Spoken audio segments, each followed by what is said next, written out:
Thank you, Father, for being with us, for sending your great comforter, the Holy Spirit. Give us wisdom, insight into your word, discernment of every letter of your word, that we may gain in our understanding and come closer to you in the process, Father, as you increase our faith. In the name of the Son, Yeshua. Hallelujah. Study number 28, Sodom and Gomorrah. I'm finally getting around to putting together some details I've been trying to get done for a long time. I've been promising this for a while. Before we go on to Sodom and Gomorrah, I wanted to stop real quick and please go to my website, john1.org. You can find all these videos posted there. There's also a page for blog articles. There's also a charities page. There's about 5 or 6 charities that I support personally, and I hope that everyone will support that participates in this blog. There are a lot of great people. Some of them are basically Israel-focused, fighting abortion in Israel, helping the elderly, the widows and orphans of Israel, and that sort of thing. Take a look at it. There are other charities there, but those are the ones I believe that I have placed the most emphasis on in my own personal support. You do whatever your heart leads you to do. Anyway, please take a look at the blog and subscribe. There's no charge. You're not going to get a bunch of junk mail because of my subscription. It's totally free, and you're not going to get your mailbox overloaded with junk. I don't have the time for that, frankly. Please take a look at it, and I hope you enjoy it. And stick with me, please. Thank you. Everybody's heard of Sodom and Gomorrah. Well, I say everybody. I have mentioned it a time or two in mixed company where they had no idea what I was talking about, referring to Sodom and Gomorrah. We all associate the destruction of Sodom and Gomorrah with extreme homosexuality. I mean, that's what I was taught, as a Sunday school back when I was a kid. That's just what we all assume. I'm going to propose to you that yes, that obviously was the most obvious reason that Sodom and Gomorrah was destroyed, but I'm going to propose to you that it wasn't the only reason. May not have even been the major reason. I believe there were some other reasons that Sodom and Gomorrah were destroyed. Actually, I'm going to also propose to you that probably the major reason is not even shared with us in the Bible.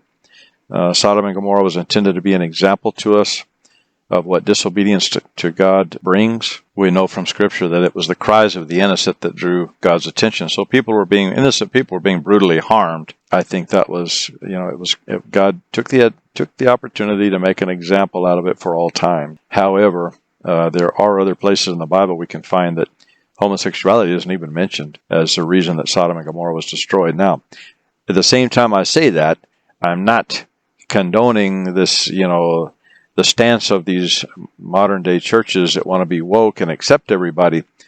Sin is sin. God doesn't change. We're the ones that are always wanting to modify the rules to suit us. God doesn't change. God is the same now as He always has been and always will be. He always will be God. He always has been sovereign, and His ways do not vary. He's not whimsical like we are. So we either accept the laws or we don't. We're to live by God's laws or we don't, and if we don't, then we're choosing the way of Satan. It's pretty much that simple. So the churches that want to say, hey, we accept everybody, we love you, come on in, that's fine. We love everybody, but you cannot, hate the sin, love the sinner, but the sinner has to get rid of the sin. That's pretty black and white in the Bible. I don't think there's any gray lines. God doesn't leave any gray areas there. So having said that, let's jump to some details. I want to kind of try to speed through this as much as possible. I wanted to point out first, before we go too far, and the reason I put this slide up here, it's very important to remember that as Christians, technically Jewish, we are grafted in. We're the wild branch that's grafted into the root and fatness of the olive tree. The olive tree is Israel. We're grafted in through the Abrahamic covenant. This is Romans chapter 11. I believe it starts with somewhere around verse number 17. We don't want to lose sight of that fact. And one of the reasons is, and it's not the only reason, there are others, but one of the reasons is because of the Sabbath. Sabbath is a very complicated issue. Anybody that thinks it's very simple and you can just dismiss it, that we live under grace and the law no longer applies, hasn't studied the Sabbath very deep. Because I'm telling you, it's not easy to understand. For one thing, it's not even easy to understand when it actually is. It's not Saturday. Well, it might be, but it's not always on Saturday. It only falls on Saturday about 60% of the time. The other 40% could be Thursday, Friday, Sunday, or Monday. Anyway, that's not the purpose of this video. The purpose of this video is to get down to some details of Sodom and Gomorrah. One thing I want to point out before I go on, so that if you disagree with me, you can go ahead and turn this video off right now and quit, because I've already been attacked. on some previous videos and some previous articles on this whole Sodom and Gomorrah thing not having anything to do, or that the least of its causes were homosexuality. Well, I'm going to tell you something, that while that may be true, it does not excuse homosexuality. I'm going to point out exactly why. Let's go to something here real quick, and then we'll move on, so that if you disagree with me and you think I'm crazy and I don't know the Bible, then just go ahead and kill this video right now and go on with whatever else you wanted to do. But I'm going to tell you what you need to know right now, which is in Leviticus chapter 18.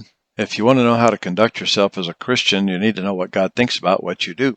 All right, Leviticus 18, verses 22 through 29. Thou shalt not lie with mankind, as with womankind it is an abomination. In other words, man with man or woman with woman, sleeping together is an abomination. Neither shalt thou lie with any beast to defile thyself wherewith.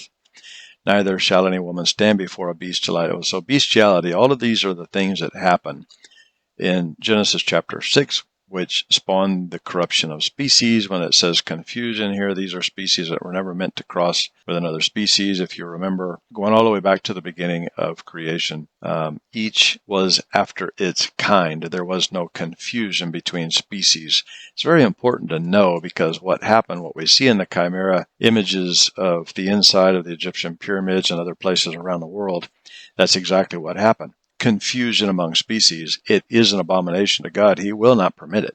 Just because it's not one of the 10 commandments, actually, I tell you what, when God says this is an abomination, I take that more seriously, or at least as serious as one of the 10 commandments, because it's something that angers him. You don't want to provoke God. You want to stay on God's good side. If you go through and read the rest of this, verses 24 through 29, do not defile yourselves in any of these things. All of the nations that do these things are going to be cast them down. Read through this, because churches nowadays that are trying to accept everybody on the premise that God loves all of us, that's very true. But you have to come to grips with your abominations, let's call them, and get over them and go on. Leave them in the past. Don't take them to church with you. You got to leave them in the past. Because I'm telling you that there's a lot of people that think they're doing the right thing, and they're going to find out the hard way after it's too late. If you disagree with me, that's fine. I'm just telling you what the Bible says. People throw at me, this is the least of Sodom and Gomorrah, this is false doctrine, this is false preaching. Read Ezekiel chapter 16. Well, I'm going to tell you something. If you understand Ezekiel chapter 16, what he's doing was laying out everything that happened. And while, yes, we focus strictly on the homosexuality aspect of what happened in Sodom and Gomorrah, Ezekiel 16 points out, yes, that's true. That was not the only abomination that was being committed in Sodom and Gomorrah, nor in other places throughout time. Judges chapter 19. I'm going to point out a few things here in this video. I'm not going to focus on this. I just wanted to get this out of the way before I move on, so that if you're going to write me a nasty note, go ahead and get it over with. I'm just going to delete it. I'm not even going to read it. I'm going to throw it away, and so we can get on with this and learn something. Actually, the whole purpose of me going through this, for one thing, is to prove the existence of Sodom and Gomorrah, exactly what happened at Sodom and Gomorrah, where the sulfur came from. This is going to amaze you. And how I make a connection that what happened in Sodom and Gomorrah was a result of supernatural spiritual influence that fallen angels had over that region. That's what we're going to get into. And the reason it's important is to understand how powerful they are. They're coming back. In fact, they're already back. Maybe not the same ones, but others are doing exactly what they did to bring curses down upon God's people and the nation. And it's happening before our eyes. It is unfolding before our eyes. So that's the purpose of this video. Let's take a look at some things. I have a list of things I want to get to here. And to do that, I want to go back to, I'm not going to go back to it. I just want you to remember what happened in chapter 14, the battle of the 5 kings. Lot was kidnapped. Abraham goes after these kings, recovers Lot, kills Chedorlaomer. I never know how to pronounce that name. Nimrod was Amraphel. Nimrod was one of these kings. Nimrod escaped Abraham. We need to cover that first, because there were Nephilim warriors in these tribes that fought with these 5 kings. This is what's so impressive about what Abraham did there, is that he was combating against, this was a battle between normal human beings and superhuman beings, and Abraham won because of the power of the hand of God over him and over his army. of 318 men, Abraham won. This is very important to know. So I want to start with that. Just know that. And now let's go into something else here in chapter 15 before we move on to the visitation of the three individuals that came to see Abraham, explaining they were going to Sodom and Gomorrah. All right. Let's take a look at chapter 15 now. So jump down to verse 16. Abraham's gone into a deep sleep. This horror of great darkness fell upon him. And then this peculiar statement, but in the fourth generation they shall come hither again, for the iniquity of the Amorites is not yet full. This is just bizarre that God is going to allow this to roll for 400 years before he does anything about it, before he brings Israel back into the land. This is the prophecy that all of Abraham's descendants will be captive. All of the descendants under Jacob, I should say, under Isaac, will be captive in Egypt for 400 years before returning to the land. He's showing Abraham the land and says, but your heirs will not inherit it for another 400 years. So God's going to let this roll for 400 years. Then he's going to come in and let Israel clean it up, clean up the mess that is actually exactly what happened before the flood. These Nephilim tribes are what Israel goes in to clean up. What's interesting is that every one of these tribes, with the exception, this is very, very, very interesting, is that, so we have, just to go through them real quick, the Kenites are descendants of Cain. The Kenizzites are descendants of Kenaz, grandson of Esau, who hadn't even been born yet. So God's already prophesying that the descendants of Esau are going to be part of the reason that this land is cursed. The descendants of Kedem, son of Ishmael hadn't even been born yet. Descendants of course, Canaan. The Perizzites, we don't know except that they're from the line of Ham. I couldn't find anything else on them. The Rephaim are an undisputed Nephilim tribe. There's no... any pastor that'll tell you they're not Nephilim just has not read the Old Testament.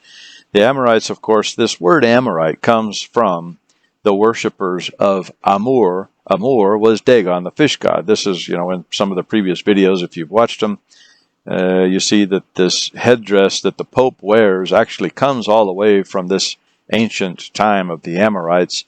Amor, the god Amor, the fish god Dagon, from Nineveh. That's this headdress that the Pope wears today, is representation of this paying homage to this fish god Dagon. So, it's very, very, very... This, of course, all comes from Rome, ancient Rome, which is the reason it's still in Rome today. Anyway, to go through all of this, just to get down to the point that these are all descendants of Ham. Everyone came down from the line of Ham, or someone that was cursed in another line, like in the case of Esau, being a descendant of Isaac, was brother to Jacob, was, his line was cursed before he was born. His whole tribe is mentioned here as being cursed before he ever entered the world. Anyhow, so let's jump in now. Chapter 18, at the very beginning of the chapter, and the Lord appeared unto him in the plains of Mamre, and he sat in the tent door in the heat of the day. And he lifted up his eyes and looked, and lo, 3 men stood by him. And when he saw them, he ran to meet them from the tent door and bowed himself toward the ground. Now, what does that tell you? That they are not angels, or at least one of them isn't, because we cannot bow to angels. Angels will not allow you to bow to them. They will not permit you to bow to them. So this is Yeshua. This is the operations manager of the universe has come to see what's going on in Sodom and Gomorrah and have a little discussion with Abraham. You go down to verse 20, because I don't want to go through the rest of this because we've already been through it in previous videos. Chuck Missler, I think I've covered some of it. Anyway, down to verse 20, and the Lord said, because the cry of Sodom and Gomorrah is great, and because our sin is very grievous, because the cry of Sodom and Gomorrah is great. And then in verse 21, I will go down now and see whether they have done altogether according to the cry of it, which is come unto me. And if not, I will know. I'm going to tell you what this is. This is child sacrifice. It's human sacrifice, but probably children, because there was such a history of child sacrifice throughout ancient Israel. In the paganism, well, actually throughout, the entire land of Canaan, these pagan religions, the Molech and all of this, where they literally took their children and just slaughtered them, burned them in the fire of Molech. That's what was going on here. It was something very peculiar, way beyond the homosexuality aspect of it. I believe what he's talking about here, I will go down now and see whether they have done altogether according to the cry of it, which has come unto me. If not, I will know.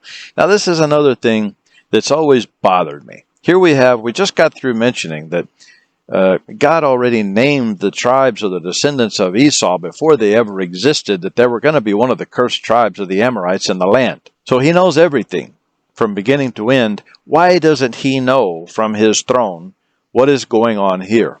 That's what takes me to another level to believe that this is fallen angel activity. This is fallen angel. This is how, after the flood, this is how these hybrid Nephilim came back into being. Because go back to Genesis 3:15. What happened in Genesis 6 was because of Genesis 3:15, they're trying to corrupt the genetics of mankind to prevent the possibility of Yeshua, of God, coming into flesh as a man without having corrupted the genetics, that if he came in as a man, he would have to come through something that had been corrupted by them. It would be impure, actually sanctifying them, which he was not going, no way he was going to allow that.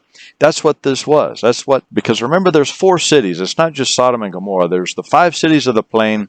Lot pleads and begs for one of them, which ends up being his inheritance over in Moab. And so there's 5 cities. There's not just these 2. And that's very important in the other point that I'm going to make before the end of this video. Very important to understand that there were 4 cities, which means there were 4 fallen angels in charge of this. Now they had placed, all right, I'm going to, this is where I start to lose people, because you have to hypothesize in some of this. Why can't God see what's going on? Because obviously they had, let's call it technology, because I don't know. Let's say they had some kind of technology that prevented him from being able to see through this veil that they put over these 4 cities. But yet spirits of children are coming. I'm assuming it's children. It doesn't say children here.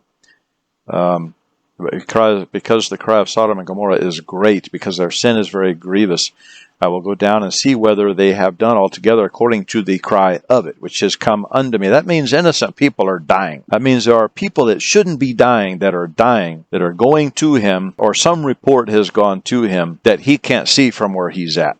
Now that seems to me to be impossible, because he knows everything. He knows the future from the beginning. He knows the end from the beginning. How can he not know what's going on here without having to take on the form of a man and walk down there on the ground like a man and see what's going on under this veil?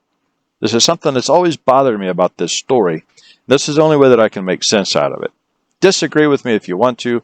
This is how I've made sense out of it, and there's something else that comes from this that when I point it out, there's some other things we need to get to first. But when I point this out, we'll see if you disagree with me or not at that point. There's just something very strange about this whole thing. First of all, we know they're not angels because Abraham's bowing to them. Angels do not allow you to bow. This means it is God Almighty. It is Yeshua in the flesh, or in some form, some physical form that Abraham can see. He's not yet a man. He's still this celestial being. But why would he have to appear and walk in under this, whatever this is, that's preventing him from seeing what's going on from his position in heaven, in the third heaven, the highest heaven? Just doesn't make sense. Does not make sense. This bothered me from the very time, I don't remember when I first read it, but from the first time I read it, it's always bothered me. Why would, whether it's angels or God, either one, why would they have to walk in to see what's going on? Does not make any sense. So that's how I make sense of it. This is fallen angel activity. It has to be. That's the only way that you can come up with an explanation for why God himself has to get on the ground and walk in to see what's going on. It does not make any sense. The only thing that makes sense is that it's fallen angel activity, very powerful angels, and guess what? They get locked up, and they get locked up in a place I'm going to show you here in a minute. Now, one of the most difficult things is to find an accurate map of exactly where Sodom and Gomorrah were.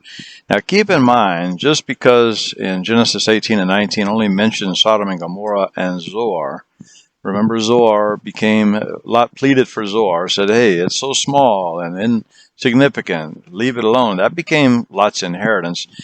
Now this map is from Ron Wyatt's website, who I highly respect.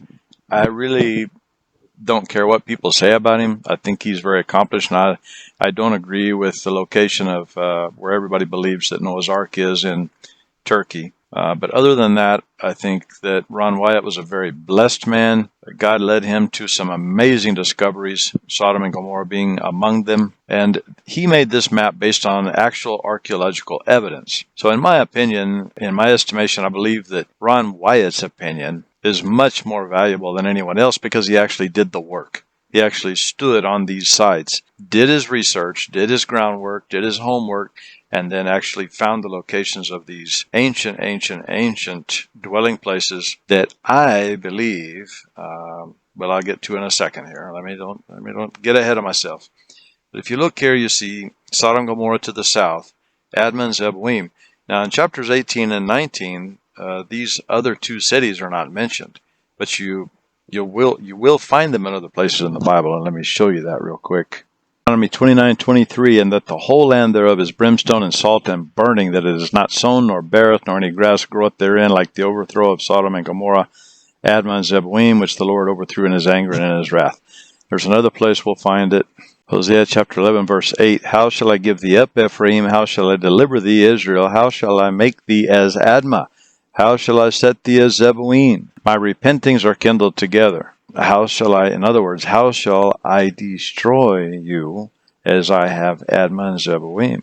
How shall I give you up? This is, so anyway, there are four cities. That's what we need to understand here. There were four cities that were destroyed. The one that was spared was given to Lot as his inheritance. Abraham's inheritance, of course, was the lion's share. Lot was given something, basically only because he was Abraham's nephew, and Abraham, of course, pleaded for this nephew. He cared for him, and God cared for him as a result. All right, now let's start taking a look at some evidence of what actually happened at the five cities of the plains that were reduced to four when Zoar was spared, and then Zeboim, Admah, Sodom, and Gomorrah were all destroyed. Here's the map. Let's go back to the map, take a quick look. We're talking about everything on the western shores of the Dead Sea. There's the five Moabite cities to the eastern shores of the Dead Sea, the southeastern, which was, keep in mind, that's Lot's inheritance. Lot was the father of the Moabites, unfortunately. Well, he's the father of Moabites by default. Let's take a look at this. Now, keep in mind, I'm going to show you these pictures of the remains of Sodom and Gomorrah, but keep something in mind as you're looking at them. Let's go back to Genesis 13:10.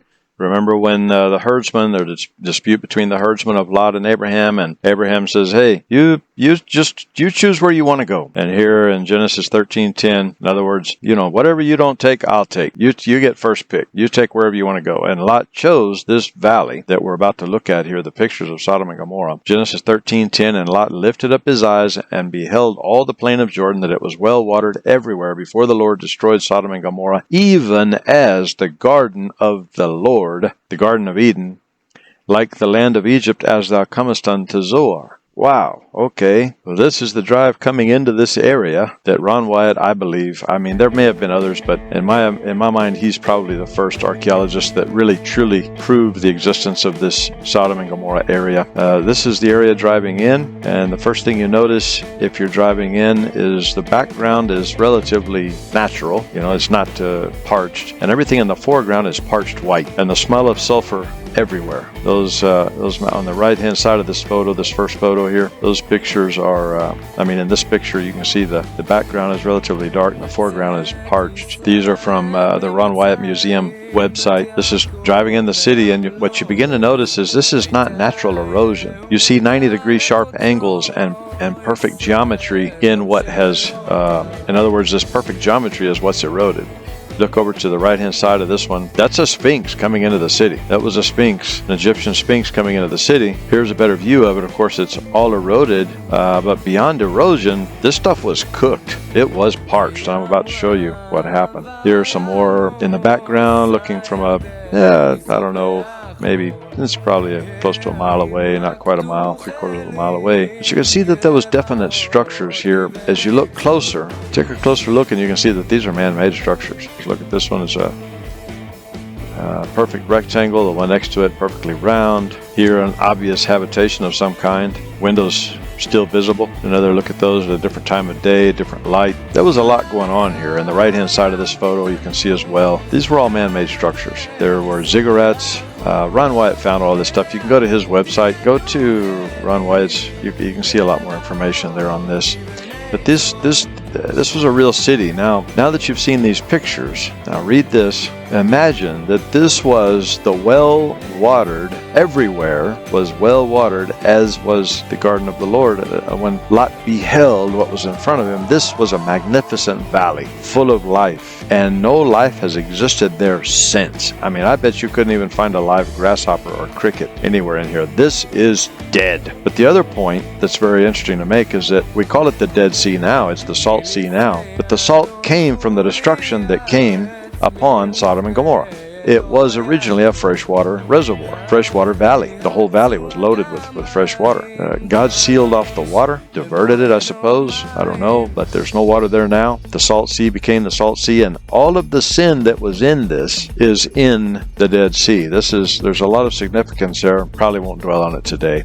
This is where John the Baptist actually baptized, where the river discharges, the Jordan River discharges into the Dead Sea. That was the actual location of his ministry. It was not the tourist site, and it was where the Jordan dumps into the Dead Sea, which is all symbolic. It's all metaphorical. God chose this location to become the metaphorical dumping site. This is a reason that John the Baptist's baptism his ministry was done here at the mouth of the Jordan, where the Jordan dumps into the Dead Sea, because it's symbolic of the dumping of sin and casting into the Dead Sea. The same thing that God did at Sodom and Gomorrah, that we're going to find out why, I believe, exactly what he did and why, is the same thing that when you were baptized, you were casting that evil into the Dead Sea for it to never return. It was to never return, and that's exactly what God did. The land was purified. That salt, the electrolytes from those cities went into the Dead Sea, and it all became very symbolic of the casting away of sin, the baptism and casting away of sin. So were these the actual cities of Sodom, Gomorrah, Admah, and Zeboim? Or is this all just somebody's imagination? There's a rabbi that comes on. I don't know, you might have seen him. He does a commercial on YouTube. Sometimes I think when I'm watching Sid Roth or something like that, he'll come on and says, I don't even know what he's selling, because I never get through to that point before I cut it off. He says, to understand the Bible, you have to understand that it's all poetry. It's all storytelling. Yeah. Let me tell you something. I'm going to show you some evidence here. You might want to try to convince the people that got their butts burned off by this stuff that this was storytelling and poetry, because I'm pretty sure they're going to disagree with you if you ever have hopefully you never have the chance to meet them, because where they're at, you don't want to go. But you know what I mean. So take a look at this. Take a look at this first picture. This is actual brimstone. I'm going to show you something else that very few people know about this. But this is all leading up to something that is very important, I believe. Of course.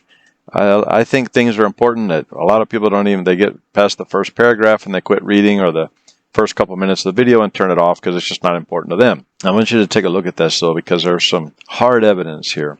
Some things that I'm leading up to that tie this to the book of Revelation. Otherwise, I wouldn't be going to all this trouble. I get criticized a lot for spending so much time in the Old Testament. Let me tell you, this is tied directly to the book of Revelation, and I'm going to show you why I believe that. But take a look at this first. This is all hard evidence. This is from Ron Wyatt's website, his museum. I believe this is probably his hand holding that piece of brimstone. That's pure sulfur in his hand. And then you can look at these other pictures where this is actually embedded in the rock, and I'm going to show you some things that are pretty impressive. You see, here's one where the sulfur brimstone is actually embedded, burned into the stone. And when you get into it, this is what it looks like. It's vitrified calcium, limestone, totally melted around a piece of what was burning sulfur. The Bible says God sent fire down from heaven. Fire and brimstone. Well, it's exactly what he did. This is not storytelling and poetry. This is what happened. There's the evidence right in front of us. You can see here these balls of sulfur. Now keep in mind, when you drive into this area of Israel where Sodom and Gomorrah are located, down off the southwest coast of the Dead Sea, it smells like sulfur still today. Still smells like sulfur. Look at where these little balls of sulfur are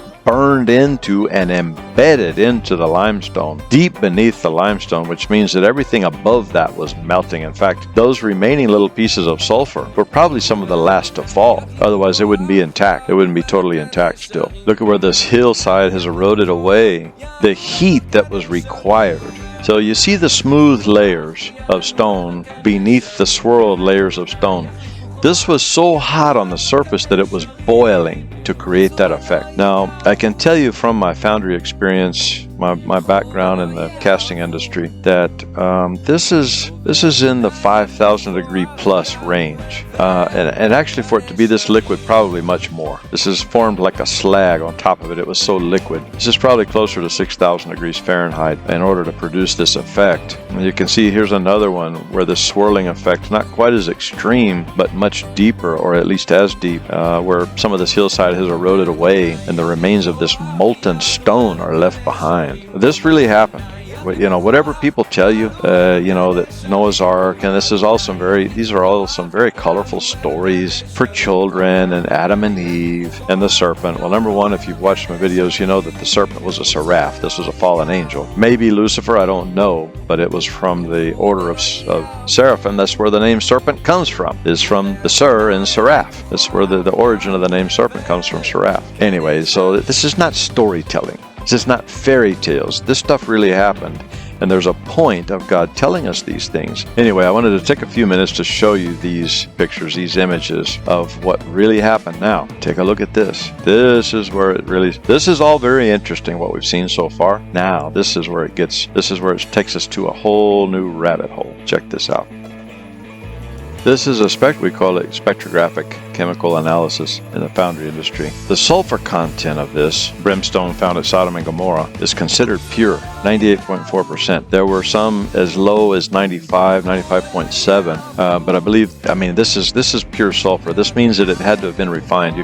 Pure sulfur like this is not mined. It has to be refined to get this high of purity, unless there is a possibility where it might have come from, which takes us to a whole other direction here. So at this point, we know Sodom and Gomorrah, the 4 cities of the plains, were real. We know that the brimstone is still there.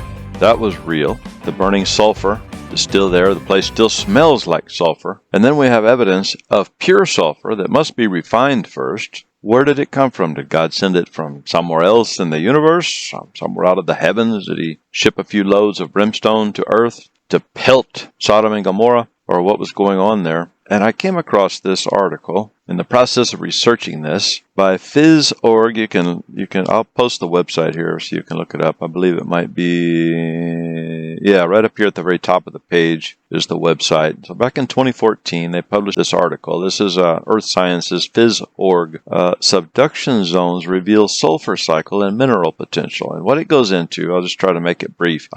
You can stop it and pause it and read this article. It's incredibly interesting. It's very short. It won't take you long to get through it. Basically, where the tectonic plates collide, there are certain opportunities around the Earth for sulfur to purify itself, actually, by running down to the bottom of the plate and then back up, and it explains it here through what's called a subduction zone at the tectonic plate. Well, so that was very interesting. When I discovered this, I thought, we're onto something here. This subduction zone is actually a mechanism whereby a lot of minerals are purified as they move their way from the surface of the Earth to the Earth's mantle, reach extreme temperatures, and then work their way back up through other mechanisms that God created millions of years ago. Millions of years ago, I say. I didn't say 6,000.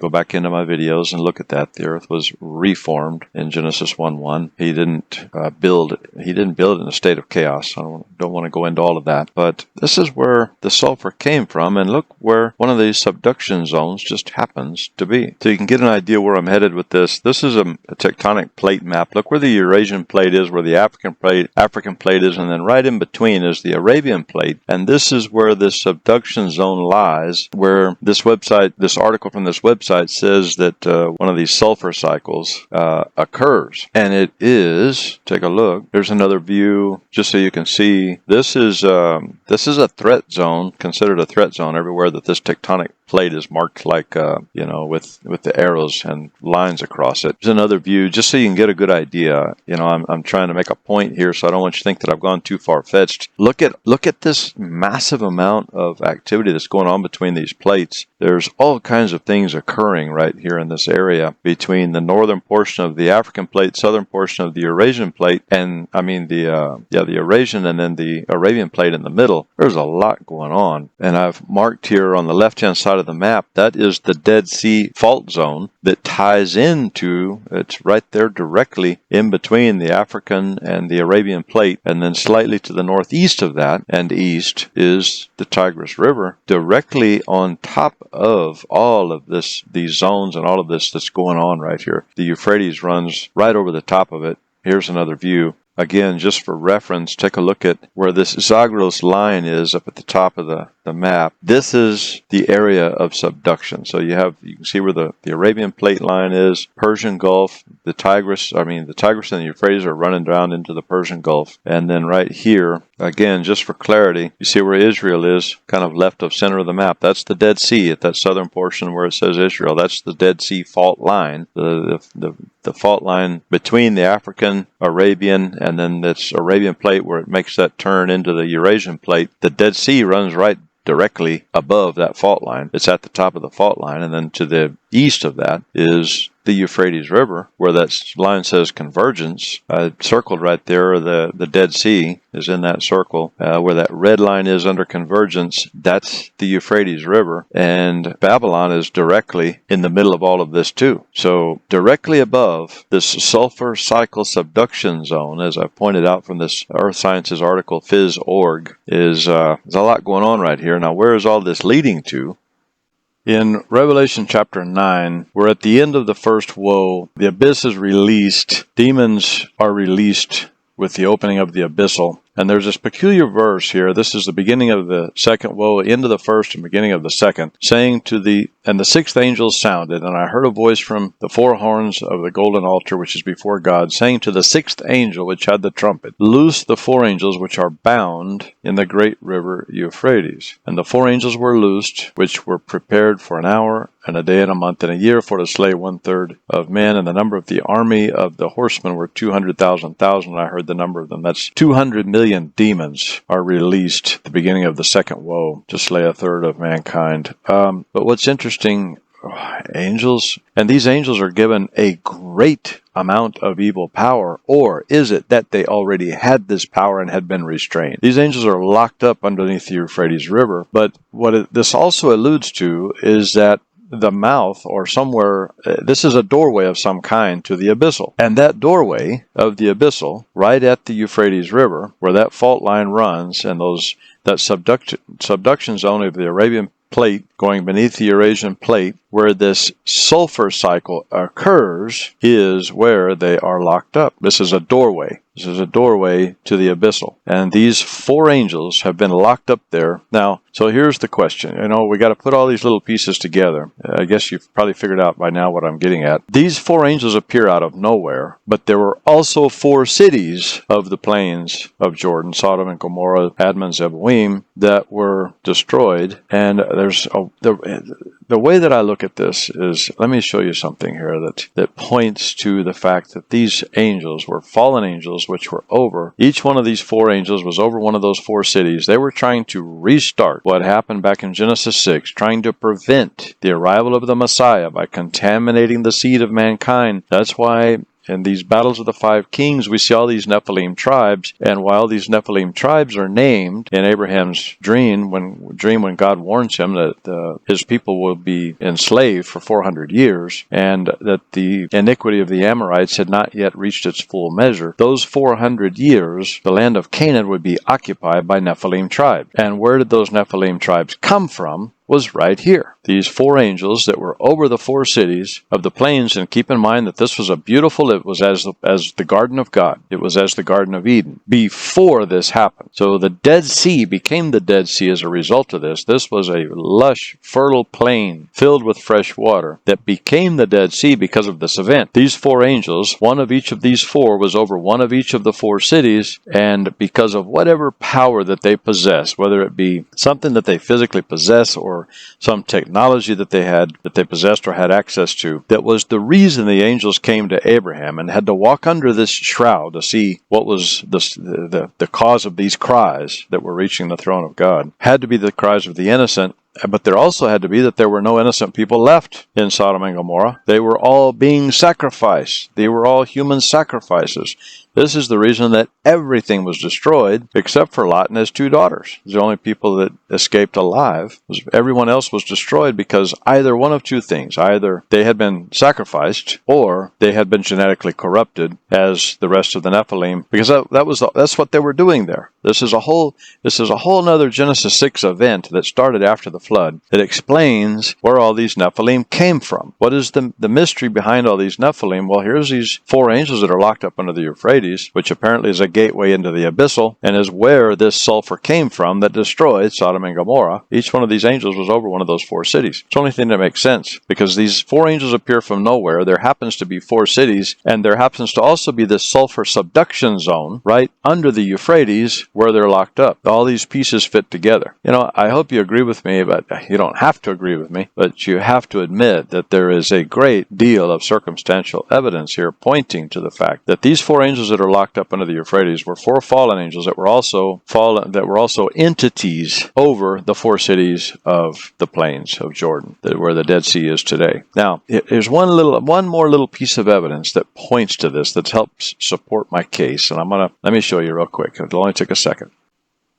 So there's a key word here that every time the example of Sodom and Gomorrah is used throughout the Bible as an example of God's judgment, it is interesting that they don't choose the word destroy, but that the word overthrow is almost always chosen in reference to Sodom, Gomorrah, Admah, and Zeboim. Overthrow is, by definition, is to put an end to by force, especially a government institution, power, principality. We fight not against flesh and blood, Ephesians 6:12. This is what leads me again. If you look at how often, let's just take a look. Genesis 19:25, and he overthrew those cities. Genesis 19:29, and he sent Lot out of the midst of the overthrow, and he overthrew the cities in the which Lot dwelt. Deuteronomy 29:23, like the overthrow of Sodom, which the Lord overthrew in his anger and in his wrath. Isaiah 13:19, shall be as when God overthrew Sodom and Gomorrah.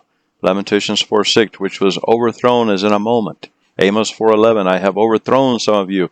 What's very interesting is that chapter actually begins using a demonic entity as an example. He's almost like he's speaking to the demonic entity, then he's speaking to Israel. Amos 4:11, I have overthrown some of you as God overthrew Sodom and Gomorrah. Jeremiah 49:18, as in the overthrow of Sodom and Gomorrah. 2 Peter 2:6, and turning the cities of Sodom and Gomorrah into ashes, condemned them with an overthrow, making them an example unto those that after should live ungodly. I'm telling you, there's this, it's circumstantial evidence. I understand it's circumstantial evidence. The Bible does not directly say, but the reason is because God hates these entities.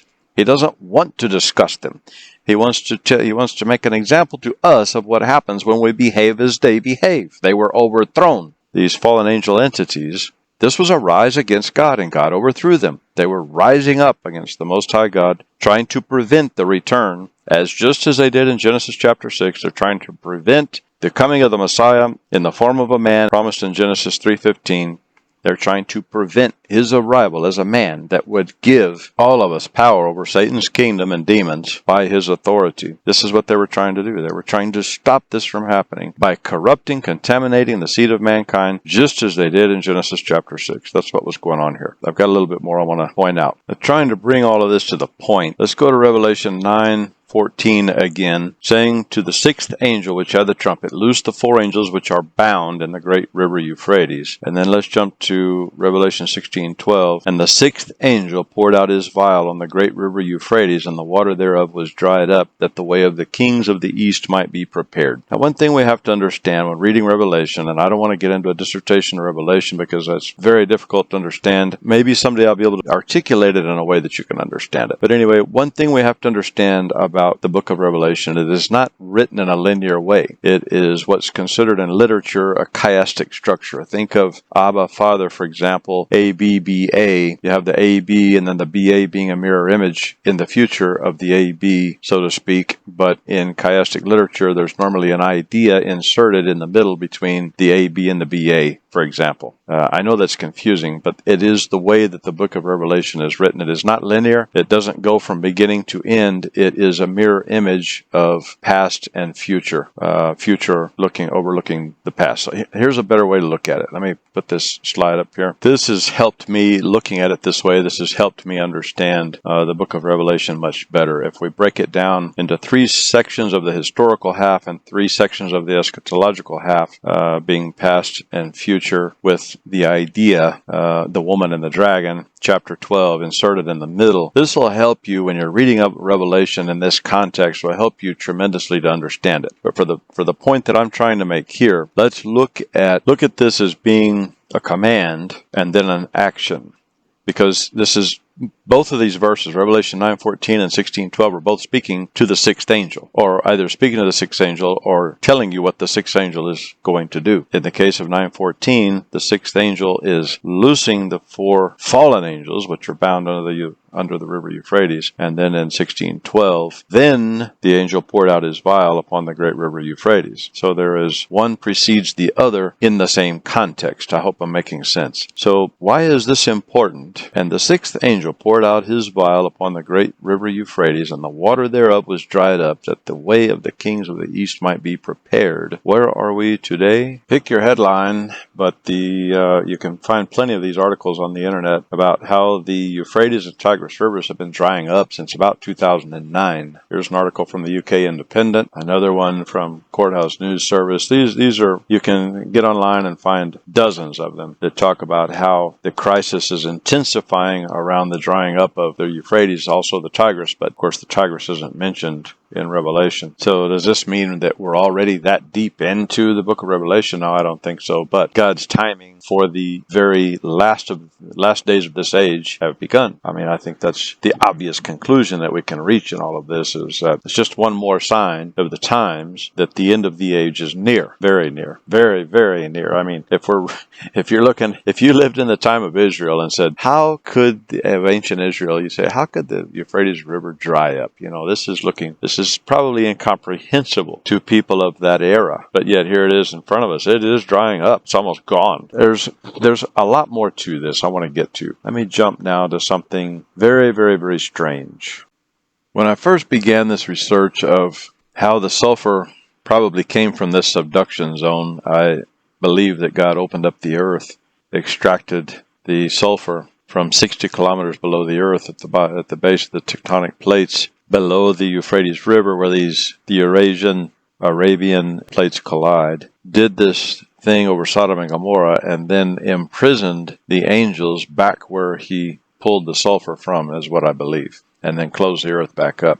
So right beneath this Haditha Dam, there's a short video. I've edited a lot of it out because it's superfluous and a lot of hype and drama. Edited some of it out, but the important parts that I left in, or at least that I want to share with you, parts that I want to share, he does a good job of explaining some history of the dam, some things that have happened there. But the main thing I want you to pay attention to and catch is soldiers that were assigned, American soldiers that were assigned to the security detail of Haditha Dam, complained about they became suicidal, all kinds of delusional problems that they couldn't explain, mental problems that they were not able to explain. These were perfectly healthy people when they arrived at the dam, and they would draw straws with each other to see who had to go down to the lower levels, because that was where these mental problems and issues were more intense. They would talk about odd feelings and strange odors coming from underneath the dam that had no experience to reference to know what this smell was, or what it was like, or maybe what it was coming from. Anyway, so I want you to listen to this, and then I'm going to move on to something along the same lines, but not related to Sodom and Gomorrah, but exactly the same thing that has happened around the earth, where I believe that God has locked up these fallen angels. Listen to this video. It's pretty short. I've edited a lot of it out. You only got about 5 minutes, and then we're going to get close to wrapping this thing up here. There is no mistaking the Euphrates River for anything else. Let me just remind you of the scripture. Then the 6th angel sounded, and I heard a voice from the 4 horns of the golden altar, which is before God, saying to the 6th angel who had the trumpet, Release the 4 angels who are bound at the great river Euphrates. Now this is based on a prophetic vision, but there should be no mistaking angels and the river Euphrates. There is a documentary that was released by L.A. Marzulli on the Kandahar Giant. And for those of you who have seen this, there is a short section in there where Marzulli is interviewing a soldier who tells him about the apparently very haunted Haditha Dam at the Euphrates River, and how the prisoners there would freak out, how the guards would draw straws to go down there. So I want to discuss this and see if we can come to a better understanding of why there may be fallen angels locked beneath the earth, perhaps still in another realm. After all, when it comes to many of these ancient sites, one never knows what lies beneath. There are 4 nations that are bound to the Euphrates, and some believe that these nations represent the 4 fallen angels bound there. But it probably means that they hold dominion over regions, powers, and principalities of which, according to angel hierarchy, are responsible for setting nations against each other. And if there are the angels responsible for wiping out a third of mankind, then this is the area to start it up. If we start at the Persian Gulf, the Euphrates actually divides Iraq and Iran. Then it runs off to the west, right straight through the middle of Iraq, all the way up into Syria. It flows into Lake Assad, then it goes all the way up into Turkey, into a series of lakes. Now, along the Euphrates in Iraq, right before you get to Syria's border, there is the Haditha Dam Lake, along with the dam and hydro plant, which has a strong U.S. military presence, as well as being one of the largest dams in the world. Let me tell you what happened. The dam was built in the late 70s, and it was a joint project between Iraq, the Soviet Union, with a price tag of over $800 million. It was designed to regulate the flow of the Euphrates, as well as provide hydroelectric energy and irrigation to the region. Consequently, the completed construction caused the flooding of at least 2 ancient archaeological sites in the early 80s. So in 91, we have Saddam Hussein and Operation Desert Storm, where he flooded the Persian Gulf with oil. After that, the US began to look at Iraqi infrastructure to find possible destruction targets that, if destroyed, would devastate the economy and land, sending the nation into chaos. And the Haditha Dam was one of those possible targets. The US suspected Saddam of developing nuclear weapons and wanted to do a sweep of mostly the western region of Iraq. I mean, they set up a special forces unit you wouldn't believe. They didn't find any weapons of mass destruction, but in the process of all that, they would take control of a number of targets. And at the end, they wanted 2 main targets: the Ramadi Highway and the Haditha Dam, which was guarded beyond belief. I'm talking multiple tanks, missile launchers, the works. But that didn't stop the US, and they invaded the dam in a night assault. And this team of Rangers, very proficient at what they do by the way, seized the dam. And the rest is history. So as you can see, there is already a ton of negative energy and death surrounding this area. You can only imagine the amount. The Haditha Dam is now by all means a US military facility or base. And you know, when they take something, they're keeping it. How many of you have heard of the Haditha Massacre? There are stories along the Euphrates River of strange phenomena reported by soldiers, mostly ghostly phenomena and UFO sightings. There are stories of soldiers encountering possessed Iraqis. There is no doubt in my mind that this place is teeming with spirits of all sorts. Now, one of the most interesting things I find about this dam is what is present in the lower levels. And Marines who have been stationed there, it was the 1st Battalion of the 23rd Marine Regiment that occupied the dam some time ago, and they provided a pretty good description of the place. The base itself is located inside the dam, where Long hallways and corridors were converted to living quarters and eating areas. They put in a gym and a chapel. In other large rooms of concrete, there are transformers and high voltage lines, along with some other equipment, as the hydroelectric power is still a major function of the dam, delivering energy to some 25 million people. It's almost exactly like being on a ship. You've got all the stairwells. There's the constant humming from the turbines. The water all around, said Staff Sergeant Thomas Watson. They said they got plenty of exercise running the stairwells of the dam, which has 11 levels above ground that have ceilings of different heights, and the elevators didn't work, so according to First Lieutenant James Crabtree, it's definitely a workout. Crabtree also stated, the spaces get wider as you get toward the base of the dam. There are 3 levels below ground, but they're off limits to us. There are signs throughout the facility instructing Marines of what to do in emergencies or an attack. Now, according to some of the plant workers there, Saddam once used the facility as a private resort hotel with rooms overlooking the water, and I can tell you that anyone staying there must have had a hell of a vacation. They said there were constant mortar attacks around the dam almost every week, causing the base to shake. Windows had to be taped up to prevent shattering in case of a nearby explosion. At the time, the facility was falling apart. The plumbing, the infrastructure, everything. Rodent infestation, your typical haunted building. The soldiers there said that the dam experiences occasional power outages. The humming stops. The engines shut down and everything goes black. The soldiers also report of a distinct odor, a horrible smell coming from the underground levels, a smell that seeps all the way up to the upper levels.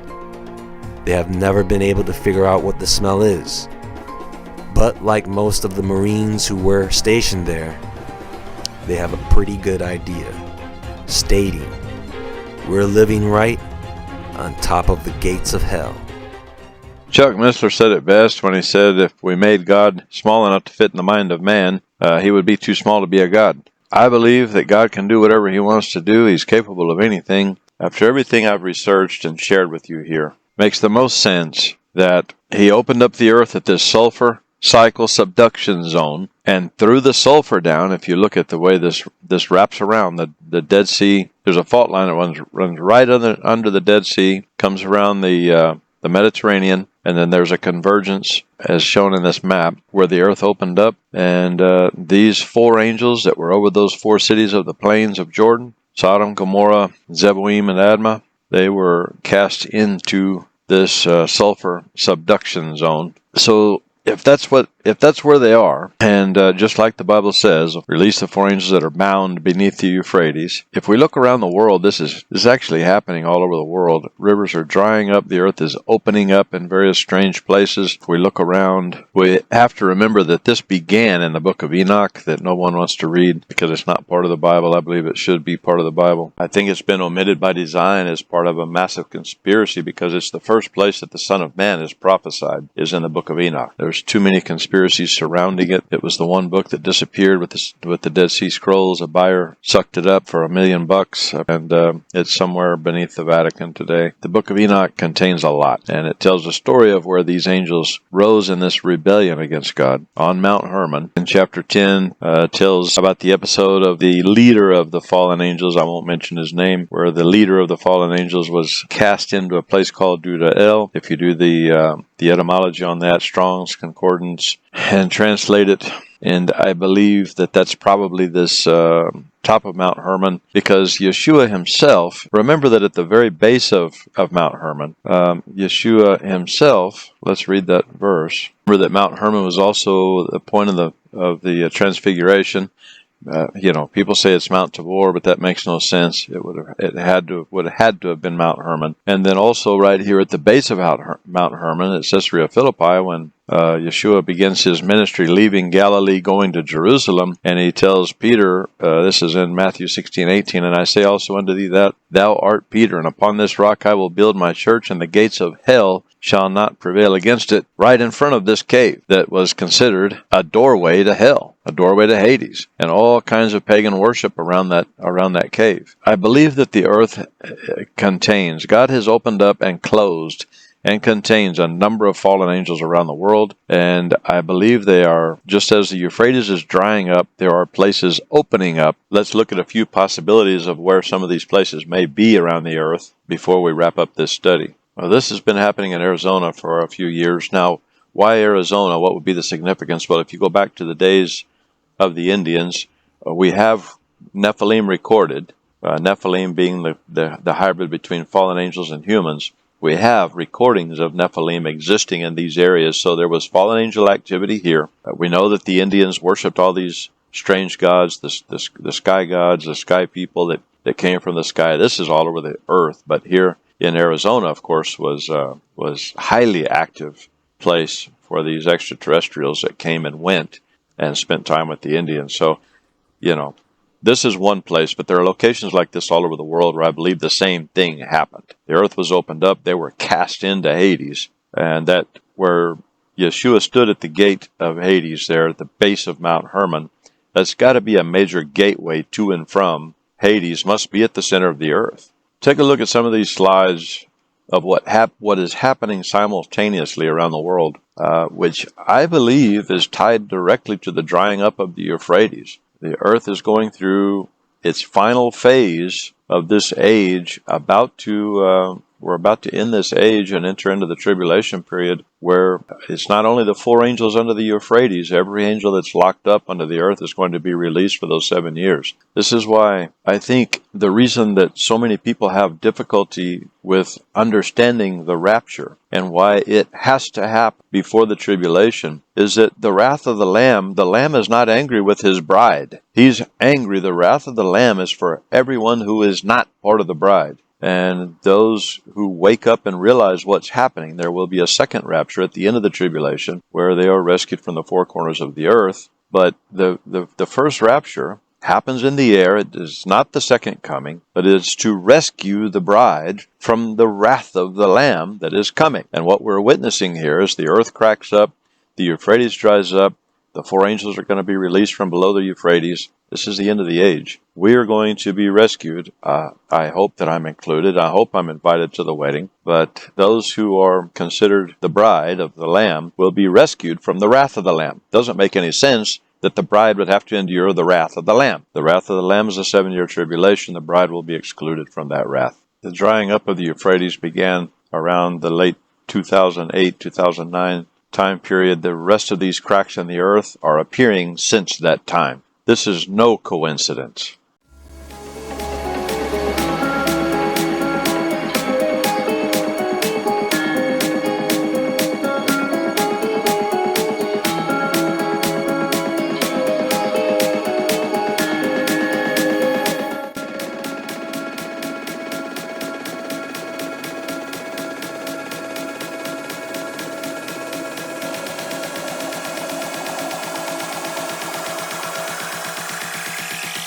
Soy el fuego que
Soy el fuego que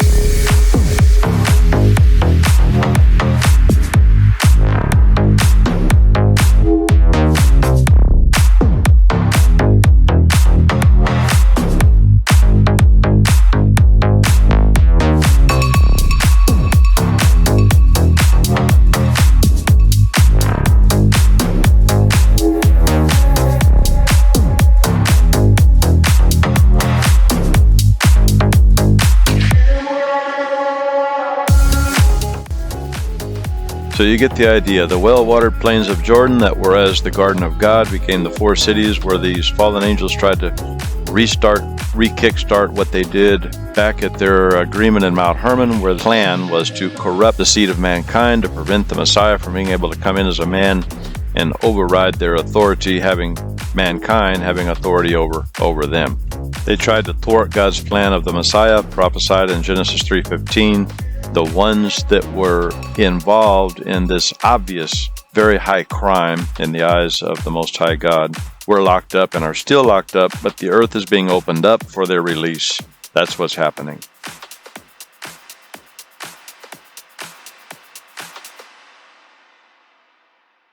So if that's not bizarre enough, we have, at the same time that the earth is splitting up, the Euphrates is drying up, we have this Kandahar giant in Afghanistan, the Afghanistan war. All of these things are pointing to the end of the age. The Kandahar giant, we go back to, but as the days of Noah were, so shall also the coming of the Son of Man be. We're at the end of the age. All of this stuff's coming back that was at the time of Noah, but please understand that the bride is not targeted for the wrath of the Lamb. The bride will be spared the hour of temptation that shall come upon the whole world, the Church of Philadelphia. Please understand that. All right, I want to wrap this up. Let's listen to some music. I hope you got the point of all of this. We had the valley of the plains of Jordan that were a well-watered plains as the garden of the Lord. I mean, this was a beautiful place that God totally destroyed, left in ruin. There's nothing but a relic there today that's a bunch of salt pillars and stinking sulfur. That's all that's remained since that time. The Dead Sea's coming back to life. That's also prophesied by Isaiah. We're at the end of the age. I hope you can understand that, and I hope you get the point of this entire video. I really wanted to make the point of where the sulfur came from. I thought this was pretty important. This subduction zone, this sulfur cycle subduction zone, is where the sulfur, the purified sulfur, came from, because it goes through a purifying process at the depth of the tectonic plate. It goes through a purifying process, and that's where God extracted it from to destroy Sodom and Gomorrah, directly beneath the fault line where those same angels are today locked up. Now, this is all conjecture. I get it. There's nothing biblical about what I'm saying except for the circumstantial evidence of it. And look at what's happening simultaneously around the world. The earth cracking up, Kandahar, Nephilim giants coming out of caves. This is the end of the age, guys. This is the end of the age. And the bride will be spared the wrath of the Lamb. I hope we can all understand that. 2 Peter chapter 2, verses 6 through 9, and turning the cities of Sodom and Gomorrah into ashes, condemned them with an overthrow. There's that word overthrow again. Making them an example unto those that after should live ungodly, and delivered just Lot, vexed with the filthy conversation of the wicked. For that righteous man dwelling among them, and seeing and hearing, vexed his righteous soul from day to day with their unlawful deeds. We live in the midst of Lot's world. The Lord knoweth how to deliver the godly out of temptations, and to reserve the unjust unto the day of judgment to be punished. I'm telling you, we are not condemned to the wrath of the Lamb. God knows how to deliver the godly out of temptations and to reserve the unjust unto the day of judgment. The godly will not be appointed to the wrath of the Lamb. Remember that Ezekiel 16, verse 49, is the one that those who are trying to live their lives of abomination, in other words, homosexuality, and say that that's the least of the reasons that Sodom and Gomorrah were destroyed because of Ezekiel 16:49. Behold, this was the iniquity of thy sister Sodom. Pride, fullness of bread, and abundance of idleness was in her, and in her daughters neither did she strengthen the hand of the poor and needy. You have to read the whole chapter, but just go to the very next verse without reading the rest of the whole chapter. Go to the very next verse. And they were haughty and committed abomination before me, therefore I took them away as I saw good. Abomination. Go back to Leviticus chapter 18 if you want to understand the abominations. So, we can't just rewrite the Bible to suit ourselves. Anyway, I had to throw this in because there's those people that always want to attack and say that homosexuality is the least of the reasons. You need to know this verse because they're going to throw it at you. You need to know this verse and know this chapter because the rest of the chapter is pretty gruesome in what it details. Very gruesome, in fact. I had to throw this in there. I will also say, however, that we cannot go to Ezekiel 16:49, even though you cannot single that verse out from the rest of the chapter and have a good perspective out of context of what happened in Sodom and Gomorrah. However, if you take a look at Galatians 5:14, I believe sums up something that we need to take into careful consideration. For all the law is fulfilled in one word, even in this, thou shalt love thy neighbor as thyself. If we do not have compassion for others, if we demonstrate before God that we are compassionate towards others and more concerned about ourselves than we are other people, we share a similar fate as Sodom and Gomorrah. I believe that God takes love for our neighbor, love for each other, as seriously as he does all the other abominations summed up in Leviticus and Deuteronomy and the rest of the Bible. As we look at Ezekiel chapter 16 and say that, yes, you cannot single out verse 49 from the rest of the chapter, I believe we also have to put into perspective the fact that God commands of us that we love him first and then love each other as we love him. Love him more than anything else and love each other as much as we love him. That is a command. That's going to be it for today. I hope you enjoyed this. I hope you got something out of it. Be sure and go to john1.org and subscribe to our occasional blog posts. And I've got a song here I'm going to put up. It's not the usual cheery song that I normally have, but I think it's more fitting for the video. So stick with it, and I'll see you next time. I'm not even sure what my next video is going to be. Normally I have a good idea, but this time I'm not even sure. So we'll just have to wait and see what comes to me, where the Holy Spirit leads me. Enjoy the song.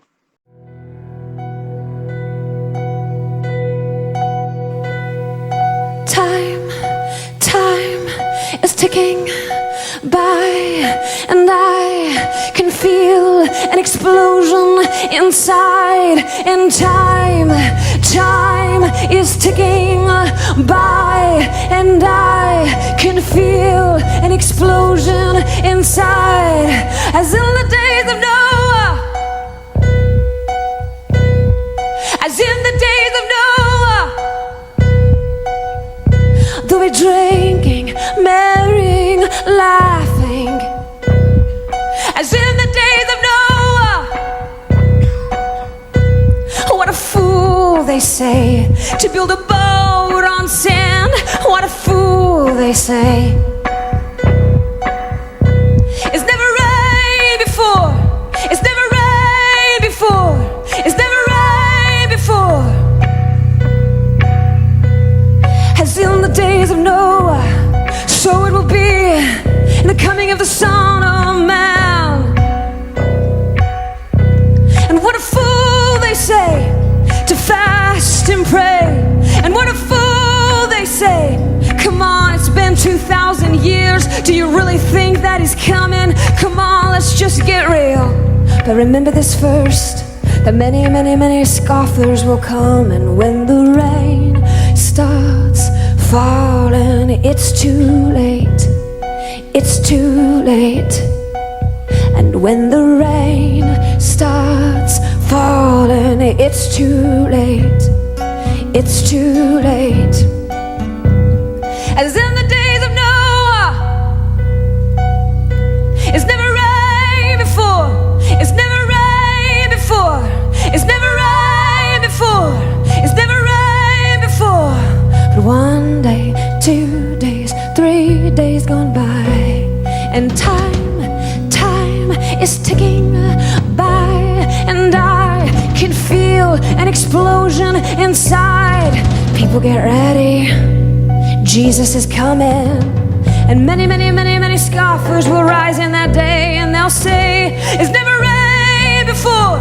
It's never rained before. It's never rained before. It's never rained before. It's never rained, rain, go away. Hide me from the wrath of the Lamb.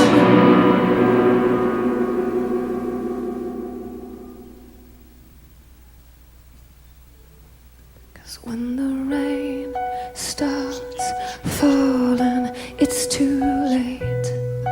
It's too late. And when the rain starts falling,